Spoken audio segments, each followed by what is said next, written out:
एक licence lab में आपको अप्लाई करके दिखाने वाला हूं। बाकी आपके जानकारी के लिए बता दूं दोस्तों, ड्राइविंग लाइसेंस जो है वो दो पार्ट में बनता है। पहले बनता है लर्निंग लाइसेंस, जिसका वैलिडिटी 6 महीने तक होता है। इस 6 महीने तक आप चालान से बच सकते हो और इस 6 महीने के दौरान कभी भी आप फाइनल लाइसेंस के लिए अप्लाई कर सकते हो। अच्छा, जब आपके पास एक फाइनल लाइसेंस आ जाता है, उस लाइसेंस का जो वैलिडिटी है 10 से 15 साल तक का होता है, उसके बाद उसे रिन्यू कराया जाता है। अच्छा दोस्तों, जो लाइसेंस अप्लाई होता है वो सेंट्रल गवर्नमेंट के वेबसाइट से अप्लाई होता है। यानी कि अगर आप इस वीडियो को असम, बिहार, उत्तर प्रदेश, पंजाब किसी भी स्टेट से देख रहे हैं, लाइसेंस अप्लाई करने का प्रोसेस सेम ही रहने वाला है। बस सबका स्टेट और आरटीओ कोड चेंज हो जाएंगे, प्रोसेस सेम ही रहेगा। तो बेहतर जानकारी के लिए चलते हैं कंप्यूटर के स्क्रीन के ऊपर और लाइव में आपको एक लाइसेंस अप्लाई करके दिखाता हूं। चलिए दोस्तों, लाइसेंस अप्लाई करने के लिए सारथी.परिवहन के वेबसाइट के ऊपर हमें जाना होगा। इसके लिए यहाँ पे क्या क्या डॉक्यूमेंट रिक्वायर्ड है, इस आर्टिकल का लिंक आपको डिस्क्रिप्शन पिन कर दे दूंगा और यहीं पे आपको डायरेक्ट लिंक भी मिल जाएगा। देख सकते हैं वेबसाइट पर जाए ऑप्शन के पास यहाँ पे सारथी.परिवहन.gov.in का ऑप्शन दिखेगा। इसके ऊपर आपको आ जाना है। ये हम आ चुके हैं लाइसेंस बनाने वाले पेज के ऊपर। यहाँ पे मैं अपडेट योर मोबाइल नंबर का अलर्ट आ रहा है, सिंपली से मैं क्लोज कर देता हूं। अब यहाँ पे सबसे पहले सेलेक्ट स्टेट नेम का ऑप्शन आ रहा है। यहाँ पे आप अपने हिसाब से स्टेट सेलेक्ट करोगे। दोस्तों मैं हूं बिहार से, तो बिहार का लाइसेंस बनाने वाला हूं, बिहार सेलेक्ट कर लेता हूं। अब देखिए फिर से एक पॉपअप आ रहा है जहां पे बोला जा रहा है कॉन्टैक्टलेस लाइसेंस सर्विस, यानी कि कॉन्टैक्टलेस समझ रहे हो, यानी कि बिना आरटीओ जाए हुए। खैर इस पॉपअप को हमें क्लोज कर देना है। अब आप देखोगे दोस्तों, लाइसेंस से संबंधित सारे ऑप्शन आ चुका है, जैसे कि apply for learner licence, apply for driving licence. ठीक है, इसके अलावा कोई फीस पेंडिंग है वो पे कर सकते हो, अपॉइंटमेंट बुक कर सकते हो, ठीक है, पेमेंट स्टेटस चेक कर सकते हो, डॉक्यूमेंट अपलोड कर सकते हो। यानी कि लाइसेंस से संबंधित सारे काम हम यहां से कर सकते हैं। लेकिन अभी हमारा सबसे पहला काम है लर्निंग लाइसेंस अप्लाई करना। तो अप्लाई फॉर लर्नर लाइसेंस के ऊपर मैं क्लिक करता हूं। अब देखिए दोस्तों, यहां पे कुछ इंस्ट्रक्शन आ रहे हैं, सिंपली आपको इसे इग्नोर करना है और कंटिन्यू के ऊपर क्लिक करना है। और अब देखिए यहाँ पे सेलेक्ट कैटेगरी इफ रिक्वायर्ड का ऑप्शन आ रहा है। तो यहाँ पे सबसे पहले आपको कई सारे ऑप्शन दिखते हैं, इसमें से ना जनरल कैटेगरी हम सेलेक्ट करेंगे। हालांकि अगर आप फॉरेनर हैं या आप दिव्यांग हैं या एक्स सर्विसमैन है तो अदर कैटेगरी आपके लिए होंगे, लेकिन फिलहाल मैं जनरल सेलेक्ट करता हूं। और ये कास्ट वाला जनरल नहीं है। कई लोग कमेंट करते हैं कि भाई मैं SC ST OBC हूं, तो फिर भी यहाँ पे कैटेगरी जनरल सेलेक्ट करना है, कास्ट नहीं पूछा जा रहा है। अच्छा दोस्तों, अब यहाँ पे 3 ऑप्शन आ रहा है। तीनों ऑप्शन किस किस के लिए है मैं बता देता हूं। अगर आप पहले से लर्नर लाइसेंस रखे हुए हैं तो थर्ड ऑप्शन को सेलेक्ट करेंगे। अगर आपके पास पहले से ड्राइविंग लाइसेंस है, ठीक है, तो इस ऑप्शन को यानी कि सेकंड ऑप्शन को सेलेक्ट करेंगे। और अगर आपके पास ना ही ड्राइविंग लाइसेंस है और ना ही आपके पास लर्नर लाइसेंस है, बिल्कुल ही फ्रेश आदमी है, नया अप्लाई कर रहे हैं, तो पहले ऑप्शन को सेलेक्ट करेंगे और सबमिट बटन के ऊपर क्लिक करेंगे। अब देखिए दोस्तों, अगले इस पेज के ऊपर 2 ऑप्शन आ रहा है। सबसे पहला ऑप्शन है सबमिट वाया आधार ऑथेंटिकेशन और दूसरा है सबमिट विदाउट आधार ऑथेंटिकेशन। देखिए दोस्तों, अगर आप आधार ऑथेंटिकेशन वाला ऑप्शन सेलेक्ट करोगे तो एग्जैक्ट जो आपके आधार कार्ड के ऊपर डिटेल है वो सेम डिटेल आपके लाइसेंस के ऊपर आ जाएंगे। उसमें जरा सा भी मॉडिफाई नहीं कर सकते हो, जैसे कि वार्ड नंबर, गली नंबर, मोहल्ला, ठीक है, एड्रेस में कुछ भी मॉडिफाई, यानी कि कहीं पे भी कुछ मॉडिफाई नहीं कर सकते हो। जिस वजह से दोस्तों इस ऑप्शन को मैं सेलेक्ट नहीं करूंगा। मैं करूंगा मैनुअल वाला सबमिट विदाउट आधार ऑथेंटिकेशन, यानी कि इसमें जो है हम अपने हिसाब से सारे डिटेल्स को एंटर करेंगे। एक तो स्पेलिंग अगर आधार से मिसमैच भी हो रहा है तो वो भी यहाँ पे चल जाएगा, लेकिन आधार कार्ड ऑथेंटिकेट करोगे तो नहीं चलेगा। तो यहाँ पे मैं सबमिट विदाउट आधार ऑथेंटिकेशन सेलेक्ट करता हूं और सबमिट के ऊपर क्लिक करता हूं। अब यहाँ पे एक मोबाइल नंबर डालेंगे और ये जो कैप्चा दिख रहा है सेम टू सेम फिल करेंगे और जनरेट OTP के ऊपर क्लिक करेंगे। अब हमारे नंबर पे OTP आया है, OTP एंटर करके आगे बढ़ेंगे। अब देखिए दोस्तों, प्रॉपर फॉर्म यहाँ पे खुल के आ चुका है, जहां पे सबसे पहले आपको RTO ऑफिस सेलेक्ट करना है। यहाँ पे मेरा ऑफिस समस्तीपुर है तो मैं सेलेक्ट कर लेता हूं। अब यहाँ पे डिटेल्स खुल के आ चुका है, जहां पे नेम ऑफ द एप्लीकेंट, यहाँ पे फर्स्ट नेम अपना डालेंगे, मिडिल नेम होगा तो वो डालेंगे और लास्ट नेम होगा तो वो डालेंगे। जैसे कि मैं लाइव आपके सामने डिटेल्स फिल करता हूं। यहाँ पे देख सकते हैं फर्स्ट, मिडिल और लास्ट नेम डाला हूं, तो यहाँ पे फुल नेम एज पर रिकॉर्ड, यहाँ पे ऑटोमेटिक हमारे तीनों नेम आ चुके हैं। अच्छा, अब यहाँ पे रिलेशन एक सेलेक्ट करना है आपको, जहाँ पे फादर, मदर, हस्बैंड, गार्जियन का ऑप्शन है, तो यहाँ पे मैं फादर सेलेक्ट करता हूँ और यहाँ पे फादर का फर्स्ट नेम, मिडिल नेम और लास्ट नेम डाल देंगे। अब दोस्तों अगला आपको डिटेल्स फिल करना है जेंडर, ठीक है, जेंडर अपना सेलेक्ट करेंगे। प्लेस ऑफ बर्थ, जिस जिले में आपका जन्म हुआ था उस जिले का नाम डालेंगे। क्वालिफिकेशन आपको यहाँ पे अपना सेलेक्ट कर लेना है। देखता हूँ क्या क्या यहाँ पे ऑप्शन है, 10+2 और इक्विवेलेंट, बहुत सारे ऑप्शन है, कोई भी आप अपने हिसाब से सेलेक्ट कर सकते हो, ठीक है। अब उसके बाद दोस्तों लैंडलाइन नंबर यहाँ पे पूछा जा रहा है तो आप इसे इग्नोर कर सकते हो। बाकी आपका मोबाइल नंबर यहाँ पे आ चुका है जो होम पेज के ऊपर हमने डाला था।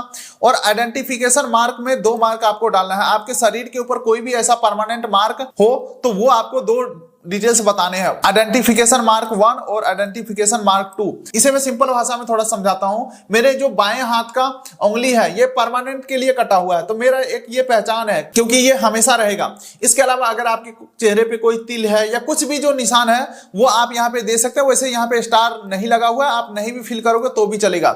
हालांकि अगर आपने कभी सरकारी फॉर्म फिल किया है तो आपको पता होगा ये चीजें हर सरकारी फॉर्म में मांगा ही जाता है। अच्छा, आगे बढ़ते हैं दोस्तों। तो हमें अपना डेट ऑफ बर्थ डाल देना है। जो डेट ऑफ बर्थ डालेंगे उसके हिसाब से एज ऑटोमेटिक कैलकुलेट होकर के इस बॉक्स में आ जाएगा। उसके बाद कंट्री ऑफ बर्थ यहाँ पे इंडिया सेलेक्ट करता हूं। ब्लड ग्रुप आपको अगर पता है तो डाल देंगे, अदरवाइज दोस्तों जब आप फाइनल लाइसेंस के लिए अप्लाई करोगे उस समय तो ब्लड ग्रुप बताना ही पड़ेगा। फिलहाल दोस्तों अगर आपको पता है तो एबी जो भी है आपका ब्लड ग्रुप सेलेक्ट कर सकते हो। उसके बाद दोस्तों आपको अपना एक ईमेल आईडी डाल देना है, अपना इमरजेंसी कॉन्टैक्ट नंबर यहाँ पे एक डाल देना है। वैसे यहाँ पे जितने भी डिटेल्स है जिसमें स्टार नहीं लगा हुआ, इस टाइप का स्टार नहीं लगा हुआ है, वो डिटेल आप नहीं भी फिल करोगे तो भी नेक्स्ट बटन इनेबल हो जाएगा। खैर अब आगे बढ़ते हैं दोस्तों। हम आ चुके हैं एड्रेस वाले सेक्शन के अंदर, जहां पे सबसे पहले स्टेट सेलेक्ट करेंगे, डिस्ट्रिक्ट सेलेक्ट करेंगे, सीडी ब्लॉक। चलो मैं आपके सामने ही डिटेल्स फिल करता हूं। मेरा जो ब्लॉक है वो आ जाता है सराय रंजन ब्लॉक, ठीक है। उसके बाद विलेज टाउन आ जाता है मेरा गंगसारा, ठीक है। उसके बाद यहाँ पे house number, flat number, door number, ठीक है, और पिन कोड यहाँ पे आपको अपना एंटर करना है। और इस एड्रेस के ऊपर कितने साल से रह रहे हैं आपको यहाँ पे साल और मंथ ऐड कर देना है। अगर आप मान के चलो जन्म से ही इस एड्रेस के ऊपर रह रहे हो तो जो भी आपका उम्र बन रहा है वो उम्र यहाँ पे डाल देना है।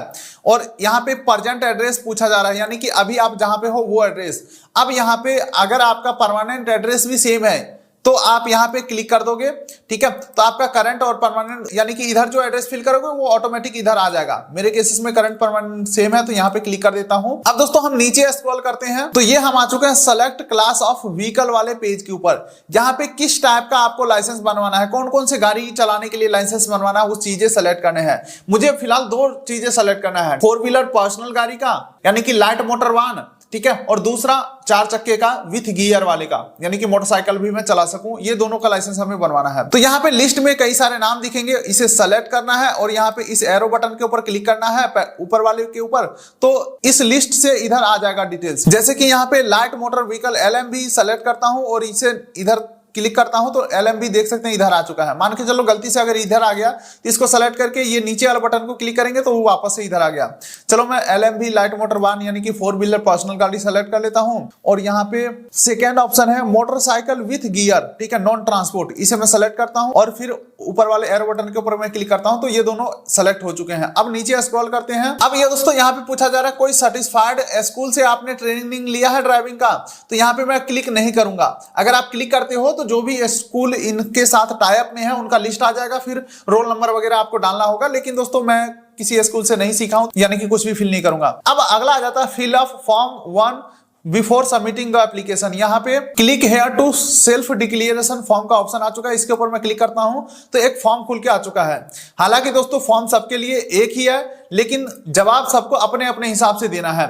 अगर आपको इंग्लिश में समझ में नहीं आता है तो राइट क्लिक करके ट्रांसलेट टू हिंदी के ऊपर क्लिक कर दोगे और यहाँ पे फुल पेज ट्रांसलेट कर देंगे तो देख सकते हैं ये हिंदी में ट्रांसलेट होकर के आ चुका है। तो सवाल की तरफ बढ़ते हैं, क्या आप किसी कारण से मिर्गी या अचानक चेतना खोने के चक्कर आने से पीड़ित हैं? तो यहाँ पे मैं नहीं करने वाला हूं। अब दूसरा सवाल है, क्या आप प्रत्येक आंखों से अंतर करने में सक्षम है? तो यहाँ पे मैं हाँ करूंगा। अगला यहाँ पे क्या आपने कोई हाथ या पैर खो दिया है? तो यहाँ पे मैं नहीं करूंगा। अगला जाता है क्या आप रतौंधी से पीड़ित है? तो यहाँ पे मैं नहीं करने वाला हूं।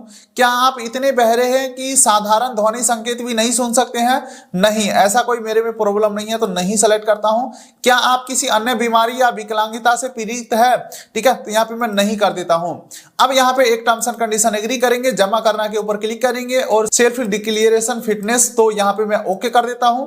ये हमारा फिजिकल फिटनेस सबमिट हो चुका है, ठीक है। ओके के ऊपर मैं क्लिक कर देता हूं। अब दोस्तों एक बार ना ऊपर का सारा डाटा हम फिल करेंगे और लास्ट में ये जो कैप्चा दिख रहा है सेम टू सेम हम यहाँ पे फिल करेंगे और सबमिट बटन के ऊपर हम क्लिक करेंगे। अब देख सकते हैं congratulation your application has been submitted successfully. तो चलो यहाँ पे एक एप्लीकेशन नंबर जनरेट हो चुका है, हमारे मोबाइल के ऊपर एप्लीकेशन नंबर आ चुका है। फिलहाल मैं इसे ओके कर देता हूँ। अब देखिए दोस्तों एप्लीकेशन रेफरेंस स्लिप आ चुका है, आप चाहे तो इसे प्रिंट कर सकते हो। फिलहाल मैं इसे नेक्स्ट के ऊपर क्लिक करके, अभी कई सारे यहाँ पे प्रोसेस पेंडिंग है, सभी प्रोसेस को कंप्लीट करना है। नेक्स्ट के ऊपर मैं क्लिक करता हूं। अब देखिए दोस्तों एप्लीकेशन नंबर आ चुका है, डेट ऑफ बर्थ आ चुका है।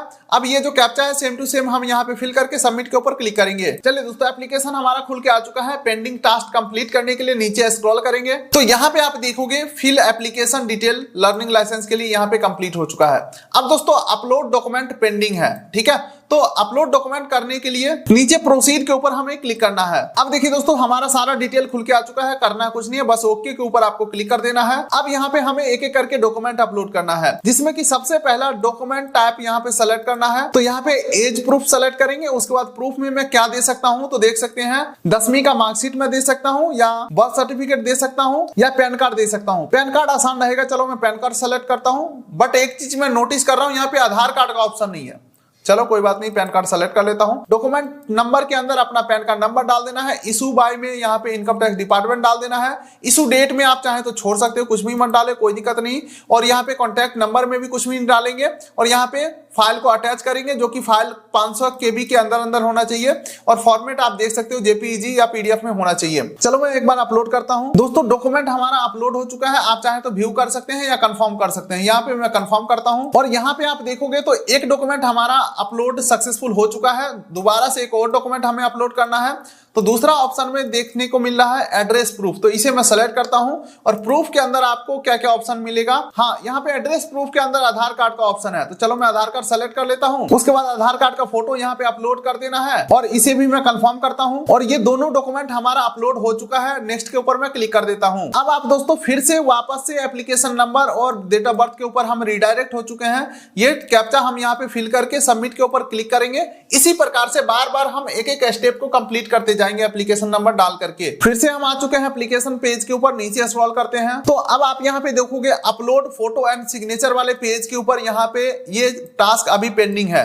बाकी ऊपर के 2 टास्क कंफर्म हो चुके हैं। और कौन सा टास्क मैं किस डेट को यहाँ पे कंप्लीट कर रहा हूँ, वो डेट हमें यहाँ पे देखने को मिल जाता है। चलो मैं अपलोड फोटो एंड सिग्नेचर के ऊपर क्लिक करके प्रोसीड करता हूँ। और वीडियो को थोड़ा सा फास्ट फॉरवर्ड करने की कोशिश करते हैं, ठीक है। तो यहाँ पे अपलोड फोटो का ऑप्शन आ रहा है और अपलोड सिग्नेचर का ऑप्शन आ रहा है। दोनों चीज मैं अपलोड करता हूं। और अपलोड एंड व्यू फाइल्स के ऊपर मैं क्लिक करता हूं। तो यहाँ पे जो भी आपके फोटो और सिग्नेचर है वो आपको देखने को मिल जाएंगे। सब कुछ सही है तो save photo and signature image file के ऊपर मैं क्लिक करूंगा। अब देखिए दोस्तों यहाँ पे कुछ कंफर्मेशन मांगे जा रहे हैं, सिंपली हमें इसे ओके कर देना है। और इंसर्टेड सक्सेसफुल हो चुका है, यानी कि फोटो और सिग्नेचर हमारा अपलोड हो चुका है। नेक्स्ट के ऊपर मैं क्लिक करता हूं। अब वापस से दोस्तों अगला प्रोसेस कंप्लीट करने के लिए हमारा application number date of birth आ चुका है। कैप्चा फिल करके सबमिट करेंगे। तो अब आप देखोगे दोस्तों तो हम आ चुके हैं फीस पेमेंट वाले पेज के ऊपर। तो ये टास्क अभी पेंडिंग है। चलो मैं प्रोसीड करता हूं। अब दोस्तों टोटल हमें क्या क्या पेमेंट करना है, तो देख सकते हो टोटल पेमेंट जो बनना है हमारा 740 रुपए का बनना है। ये 740 का पेमेंट करने के लिए हमें यहाँ पे गेटवे को सेलेक्ट करना है। पेमेंट गेटवे, तो यहाँ पे common PGI common payment gateway select करता हूं।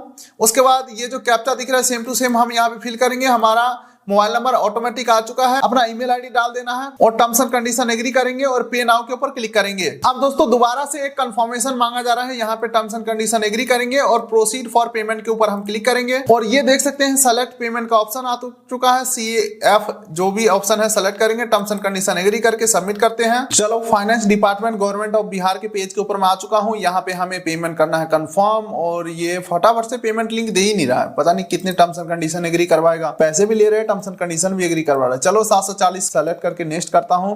अब यहाँ पे फिर से मेक पेमेंट के ऊपर हमने क्लिक किया। यहाँ पे फिर से ऑनलाइन पेमेंट में सेलेक्ट करता हूं। पेमेंट मेथड में यहाँ पे अच्छा यहाँ पे UPI का ऑप्शन नहीं है। चलो मैं डेबिट कार्ड सेलेक्ट कर लेता हूं। बैंक नेम पूछ रहा है तो यहाँ पे एक्सिस बैंक ही सेलेक्ट कर लेता हूं। उसके बाद कैप्चा फिल करेंगे और वैलिडेट के ऊपर मैं क्लिक करता हूं। कैप्चा वैलिडेट हो चुका है। सबमिट के ऊपर मैं क्लिक करता हूं। प्रोसीड टू पे के ऊपर मैं क्लिक करता हूं। ये मतलब क्या हो क्या रहा है समझ नहीं पा रहा हूं मैं। ओके, अब आ चुका है 740 रुपए की पेमेंट करने का ऑप्शन। और यहाँ पे डेबिट कार्ड नंबर डाल के प्रोसीड टू पे के ऊपर क्लिक करके मैं पेमेंट करता हूँ फटाफट से कंफर्म। और अब आप देखेंगे दोस्तों तो फीस पेमेंट हमारा कंप्लीट हो चुका है। अब लर्निंग लाइसेंस का स्लॉट बुक करने का ऑप्शन आ रहा है। चलो मैं प्रोसीड के ऊपर क्लिक करता हूँ। अब आपको दोस्तों कैलेंडर खुल के आ जाएंगे। कैलेंडर में से कोई एक डेट सेलेक्ट कर लेना है जिस डेट में आप आरटीओ जा सकते हैं टेस्ट देने के लिए। जिस डेट के अंदर यहाँ पे ग्रीन कलर अवेलेबल है, यानी कि इस डेट में स्लॉट अवेलेबल है, अपने हिसाब से सेलेक्ट करेंगे। और जैसे ही आपका स्लॉट बुक होता है, इस प्रकार से आपको कंफर्मेशन मिल जाएगा, एप्लीकेशन नंबर मिल जाएगा, एक लेटर आपको मिल जाते हैं, क्यूआर कोड भी इसके ऊपर प्रिंटेड है, आरटीओ ऑफिस का यहाँ पे डिटेल्स रहेंगे, जैसे कि मेरा डीटीओ समस्तीपुर है। आप इस प्रकार से पीडीएफ में सेव भी कर सकते हैं या प्रिंट करा करके लेके जाना होता है। तो देखिए दोस्तों, यही है complete process learning licence online apply करने का। अब आगे का प्रोसेस यही होता है कि आप अपना जो बेसिक डिटेल है, आधार कार्ड, पैन कार्ड और 10वीं का मार्कशीट या 12th का मार्कशीट जो भी आपने डिक्लेयर किया है, वो सारे ओरिजिनल डॉक्यूमेंट लेकर के आरटीओ ऑफिस जाएंगे। वहां पे डॉक्यूमेंट आपका स्कैन करके अपलोड किया जाएगा और आपका फोटो क्लिक किया जाएगा। यहाँ पे जो फोटो अपलोड हुआ है, ये लाइसेंस के ऊपर प्रिंट नहीं होता, वहां पे लाइव फोटो होगा, लाइव सिग्नेचर होगा। तो दोस्तों, यही था कंप्लीट प्रोसेस लर्निंग लाइसेंस बनाने का। इसी लर्निंग लाइसेंस के ऊपर आप गाड़ी चला सकते हैं 6 महीने तक। बाकी दोस्तों, जब आपको फाइनल लाइसेंस अप्लाई करना हो तो आरटीओ ऑफिस जाना पड़ेगा, डॉक्यूमेंट आपको ओरिजिनल दिखाने पड़ेंगे और फिर ड्राइविंग का एक टेस्ट भी देना होगा, तब जाकर के आपका जो फाइनल लाइसेंस है इस प्रकार से कार्ड वाला बन के आ जाएगा। तो उम्मीद करता हूं वीडियो आपको अच्छा लगा होगा। तो वीडियो कर दिए लाइक, चैनल कर दिए सब्सक्राइब, ताकि मिलेंगे ऐसे ही किसी अगले वीडियो।